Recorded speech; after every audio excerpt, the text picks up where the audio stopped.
the past 2 years, how many times have you heard that the times have changed or about the new normal? There's no shortage of opinions about whether remote work is for the better or spells destruction for our businesses. Reed Hastings, CEO of Netflix, said, "I don't see any positives."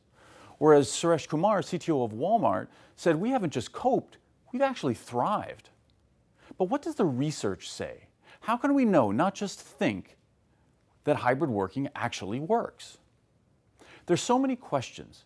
What's the right balance of work from home versus work from the office? And who gets to decide? Is it managers? Is it the employees? Is it both? How long can a given employee actually remain productive working from home? Is there a limit? And who gets to work in each way? What it should be based on in terms of criteria? Should it be based on seniority, task, personal situation? The list goes on and on. So many questions, and unfortunately, no simple answers. The reason these questions are so hard to answer is because we're thinking about hybrid work design as a single problem. One problem to solve, when in fact, it's actually 3 different ones. The first problem is, are we able to effectively deliver on our stakeholder commitments? This is otherwise known as the effectiveness debate. The second is, will we be able to attract and retain the talent that we need? This is the staffing discussion. And the third is, can we maintain or even cultivate, nurture our culture? This is the talk about social fabric. Let's take a minute to highlight the challenges inherent in each one. I've been working with a range of organizations over the past 2 years, helping them determine what their future of work should look like. Now, I'm not here to make a broad statement that remote work is or is not universally good. I think we're all smart enough here to know that nothing works all of the time. I am, however, here to warn you that we need to be wary of our data. Let me give you a couple of examples. Many people point to their organization's effectiveness during COVID as proof that they're actually good at remote work. Now, it is proof that remote can work, but not that it necessarily will. COVID was a massive social experiment with unique conditions. Most organizations dealt with it by cutting the fat and becoming laser focused on short-term efficiency. In effect, we were productive because we were in survival mode. But the question we have to ask is whether that's sustainable. Data shows around the world that people's working hours have increased, and many say that they actually find it harder to delineate work-life boundaries. Data also shows that the experience wasn't the same for everyone, with The Economist data showing that parents of school-age children experienced much greater stress than many others. And data from Microsoft shows that it's actually even changing the way in which we work, with people working more hours but less collaboratively. The question of whether we can effectively work remotely needs a contextual answer. Contextual based on the people who are doing the work and the tasks that they're trying to accomplish. Remember, one size fits none, and we need to think about the sustainability of our effectiveness. Now, when it comes to the staffing discussion, ask anyone who has recently been involved with hiring. The most common question that recruiters are being asked these days, what is your flexible work policy? In effect, we're facing the same escalation of perks popularized by tech companies during the boom. Do you have a barista pulling the perfect flat white in the lobby? Do you have nap pods, a ball pit, a slide? What about on-site daycare, right? So that instead of work from home, we actually bring home into work. Your current or potential future employees are now weighing your hybrid work policy as a key criteria in their decision of where they want to work.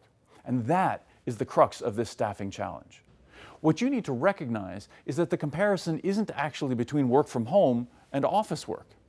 Instead, it's really between the perception of work from home versus the perception of work from the office. And you need to reclaim that narrative. Let me give you a couple of examples. The first is what I call the recovered commute. Many people have told me, I've saved so much time now that I don't have to commute. My challenge to them, what did you actually do during your commute times? Maybe you read, maybe you caught up on calls or emails, maybe you just use it as time to decompress.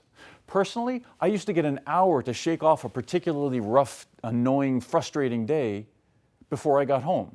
Now it takes me exactly 6 seconds to be immersed in my family upstairs.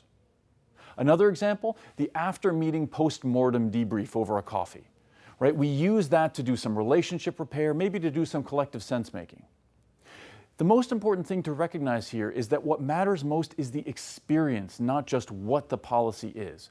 We need to reclaim the narrative to help ensure that everybody recognizes what a given approach either buys or loses for them. And this brings us to the social fabric.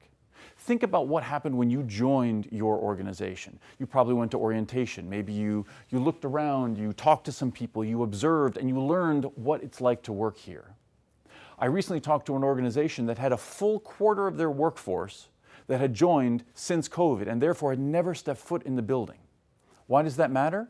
Well, because our research shows reductions in things like psychological safety and trust, changes to power dynamics, increased feelings of isolation and loneliness when we are working remote from one another. Importantly, all of these shape our cultures and make this conversation even more difficult.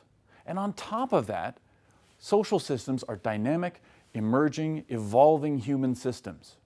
Now, I'm going to be honest, I don't have the answer to this. And honestly, anybody who tells you they do, they're trying to sell you something. We do know about different approaches to building and establishing culture in these contexts. What we have to recognize is they operate in ways that may not be the same as the way we built culture when we were face to face. What we have to remember here is that organizational culture is a long game. What we do right now affects the social fabric of our organizations and will have repercussions down the line. So when it comes to the social fabric, we need to think not only about today, but about tomorrow, next month, maybe even next year. I hope you recognize that these are three distinct conversations that are also not fully independent. We also have to recognize what makes this challenging is that they are almost ideologically different positions about what creates value in your organization. Is it about the output of what you produce? Is it about the people in that organization or something in the ether, the culture? The first most important step is getting these issues on the table, having an open conversation, and this is far from easy. But if you find yourself in disagreement with somebody over these issues, whether it's a boss, a subordinate, or your leadership, I challenge you, ask yourself, do you really disagree on how to create effectiveness, deal with staffing, or the culture of the organization? Or is it maybe just that you have slightly different prioritizations of those three different parts of the whole hybridity conversation?